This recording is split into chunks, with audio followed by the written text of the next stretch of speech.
In a large mixer bowl, combine a half cup of coconut flour, a half cup of monk fruit sweetener or granulated sweetener of your choice, 1 teaspoon of baking powder, and a 1/4 teaspoon of salt. Sift or whisk these all together until they're fully combined and there are no lumps in the dry ingredients.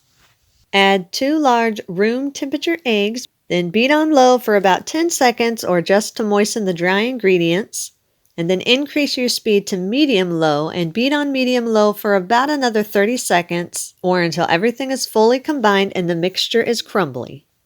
Scrape down the sides of the bowl if you need to. Add 1/4 cup of room temperature butter that is slightly softened and 1 teaspoon of vanilla extract. Beat on low again for another 10 seconds or just to break up the butter a little bit, and then increase your speed to medium and beat on medium for about 30 seconds or until everything is fully combined and you have a smooth cookie dough. Scrape down the sides of the bowl once again if you need to and push all the cookie dough to the center of the bowl.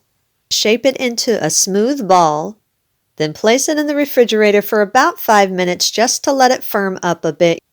After about 5 minutes, remove the dough from the refrigerator. Scoop the dough out by tablespoonfuls and place it onto your prepared baking sheets. Then roll each dough scoop into a smooth ball. Press the dough balls out into a circle that is your desired size and your desired thickness. Place them in your preheated oven.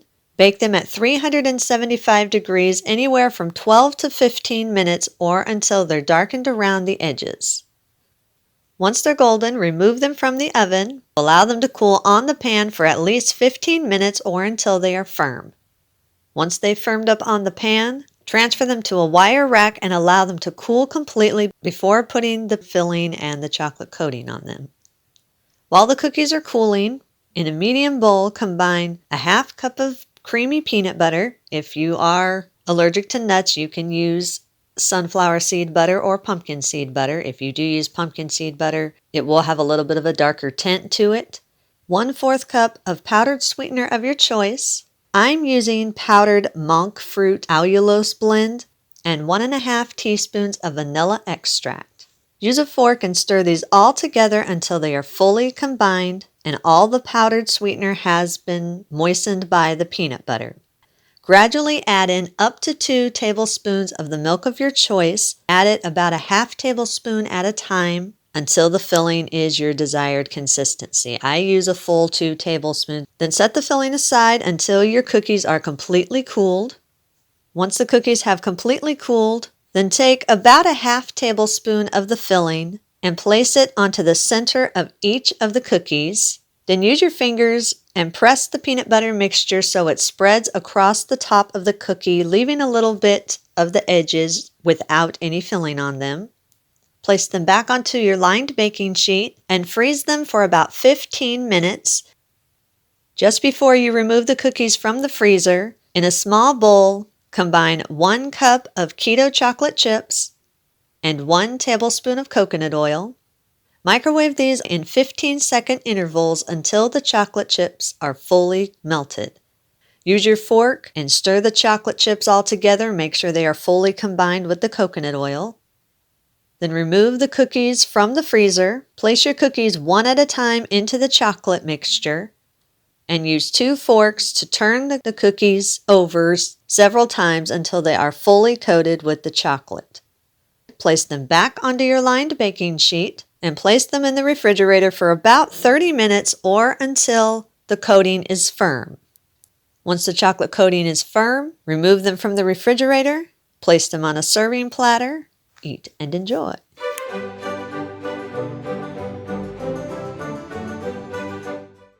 In a large mixing bowl, combine 58 grams or a half cup of coconut flour, 8 grams or 2 teaspoons of baking powder, 1 gram or 1/4 teaspoon of salt, 45 grams or 1/4 cup of golden monk fruit sweetener or brown sugar sweetener of your choice, and 46 grams or 1/4 cup of classic monk fruit sweetener or granulated sweetener of your choice. Sift or whisk these all together until they're fully combined and there are no lumps in the dry ingredients. Add 2 large room temperature eggs. Stir the eggs into your dry ingredients until everything is fully combined and all the dry ingredients have been moistened. Add a half cup of butter that's been melted and 2 teaspoons of vanilla extract. Stir these all together until everything is fully combined and you have a very moist, smooth dough that has formed. Shape it into a ball, then massage the ball for about 1 minute. Roll it back into a ball and place it back into your mixing bowl. Then place it in the refrigerator for about 5 minutes. After 5 minutes, remove the dough from the refrigerator. Scoop the dough out 1 tablespoon at a time onto your prepared baking sheet. Roll each dough scoop into a tight, smooth ball. Then press each dough ball into a circle of your desired size and thickness. Press your finger into the center of the circle and push out just slightly so that you create a hole in the center of each one of the dough circles. You want to make sure that your edges are all smooth. Place them in your preheated oven. Bake them at 350 degrees for 10 to 12 minutes or until they are lightly golden. Once the cookies are golden, remove them from the oven. Allow them to cool on the pan for about 10 minutes. After they've cooled on the pan for about 10 minutes and they've firmed up a bit, transfer them to a wire rack and allow them to cool completely before coating your cookies. Once the cookies have cooled, in a small microwave-safe bowl, place 6 tablespoons of butter. Then place it in the microwave and microwave on high in 15-second intervals until the butter is completely melted and slightly foamy on top. Add about 99 grams or roughly a half cup of brown monk fruit allulose blend or brown sugar sweetener of your choice. Use a fork and stir the butter and the sweetener all together until they're fully combined and smooth. Set that aside for just 1 second. In a medium bowl, place roughly 100 grams or 1 1/4 cups of shredded coconut. Then add about 1/3 cup of that caramel sauce that you just made. Use your fork and stir the caramel and the coconut all together until they're fully combined and all the coconut shreds have been coated with the caramel. Take your cup or bowl that has the leftover caramel in it. Spread a half teaspoon of the plain caramel over your cooled cookies. Scoop about 1 tablespoon of the coconut caramel topping onto the plain caramel. Then press down lightly so that it sticks to the top of your cookie. Place them in your refrigerator for about 10 minutes or until the topping has firmed up. After the 10 minutes, in a small bowl, place about 200 grams or 1 cup of keto chocolate chips and 1 teaspoon of coconut oil. Microwave in about 15 to 20 second intervals until the chocolate chips are fully melted. Use a fork and stir it together to make sure that the coconut oil and the chocolate chips are fully combined. Then remove your cookies from the refrigerator. Dip the bottom of your cookies one at a time in the melted chocolate. Then place it upside down onto your lined baking sheet. Place it in your freezer and freeze for about 10 minutes or until the chocolate is firm. After 10 minutes, take the remaining chocolate that's in your bowl, add another teaspoon of coconut oil and pop it into the microwave for about 15 seconds just to remelt it and make it all warm again. Use your fork and stir it completely so that the oil is fully combined. Then remove the cookies from the freezer, turn the cookies right side up again. Then use a spoon and drizzle the chocolate in lines across the top of your cookies. Then place it in your refrigerator for another 5 minutes or until the chocolate has firmed up. Once the chocolate's firm, remove it from your refrigerator. Place the cookies on a serving platter of your choice. Eat and enjoy.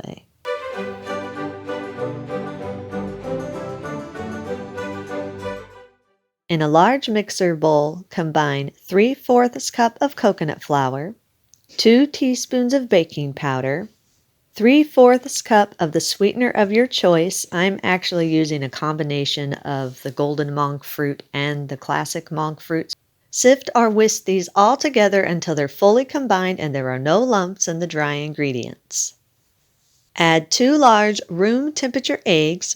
Beat on low for about 10 seconds or just until the dry ingredients become moist. Then increase the speed to medium-low and beat on medium-low until everything is fully combined and the mixture is crumbly. Add a half cup of butter that's been melted and cooled. Then again beat on low for about 10 seconds or just until the butter starts combining with the other ingredients. Then increase your speed to medium-low and again beat on medium-low for another 30 seconds or until everything is fully combined. Add a 1/4 cup of room temperature sour cream. Add 2 teaspoons of lemon juice. You can use more or less depending on how much of a lemon flavor you want in your cookie. Add 2 teaspoons of vanilla extract. And once again, beat on low for another 10 seconds or until the sour cream begins to combine with the other ingredients. Then increase your speed to medium and beat on medium for another 30 seconds or so until everything is fully combined and you have a creamy dough. Scoop the cookies out 1 tablespoon at a time and place them on your prepared baking sheets. Then shape each dough scoop into a smooth ball. Use your fingers and slightly flatten the tops of each one of the dough balls. If you want them to be more on the thin side, then you can flatten them down more. Remember, if you flatten them out more on the thin side, then you are probably going to end up with a more crisp cookie. Place the cookies in your preheated oven and bake at 375 degrees for 8 to 10 minutes or until they are lightly golden around the edges. Once the cookies are done baking, remove them from the oven. Allow them to cool on the pan for at least 15 minutes. While the cookies are cooling on the pan, we're going to make our cream cheese glaze. In a large mixer bowl, combine 2 tablespoons of soft cream cheese. Add 2 tablespoons of very soft butter and 2 tablespoons of room temperature milk of your choice. Beat on low for about 10 seconds or just until the milk begins to combine and the butter and the cream cheese start breaking up a bit. Then increase your speed to medium and beat on medium for around 45 seconds to a minute or until everything is fully mixed together and creamy. Scrape down the sides of the bowl and push all the ingredients to the center of the bowl. Add 1 teaspoon of vanilla extract. And if you want to, you can add a teaspoon or so of lemon juice to give a little lemon flavor to your glaze. Add 2½ tablespoons of powdered monk fruit allulose blend or powdered sweetener of your choice.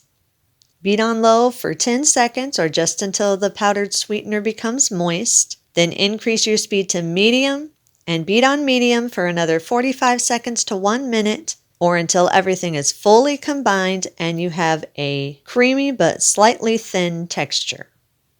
Scrape down the sides of the bowl again if you need to. Use a spoon and drizzle on the desired amount of glaze over each cookie.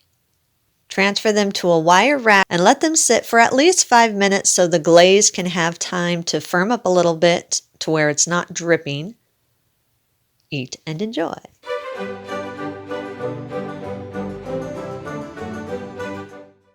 Sift together 56 grams or around a half cup of coconut flour, 20 grams or around a 1/4 cup of cocoa powder, 200 grams or around 1 cup of the granulated sugar substitute of your choice. I'm using granulated monk fruit sweetener. Add 10 grams or around 2 teaspoons of baking powder and a ½ teaspoon of salt. Sift everything together until fully combined and there are no lumps. Stir in 2 large room temperature eggs, 180 milliliters or around 3/4 cup of the oil of your choice. My favorite is liquid coconut oil. Add 2 teaspoons of mint extract. You can adjust this more or less depending on how much mint flavor you want in your cookies. Stir everything together until fully combined and a smooth dough forms. Form the dough into a ball and place it in the refrigerator for about 5 minutes or until it's firm. Remove the dough from the refrigerator and scoop the dough out 1 tablespoon at a time onto a lined baking sheet. Shape each dough scoop into a round cookie shape. Place the cookies in your preheated oven and bake at 375 degrees for 10 to 12 minutes or until the cookies are firm. Remove the cookies from the oven. They will still be soft, so allow them to cool on the pan for about 15 to 20 minutes or until they're firm and lightly crisp. Transfer the cookies to a wire rack and allow them to cool completely. They will continue to crisp up as they cool. For an extra crispy cookie, allow the cookies to sit on the wire rack overnight to completely crisp up. Once the cookies are cooled and slightly crisp, completely melt 9 ounces of Keto chocolate chips, I'm using Lily's chocolate chips, and 45 milliliters or around 3 tablespoons of solid coconut oil. Once melted, use a fork and stir the chocolate and the oil together until fully combined and smooth. Dip the cookies one at a time into the melted chocolate and turn the cookies so they can be fully coated with the chocolate. Place the coated cookies onto a lined baking sheet. Chill the cookies in the refrigerator for 15 to 30 minutes or until the coating is firm. Remove the cookies from the refrigerator and serve immediately. Eat and enjoy.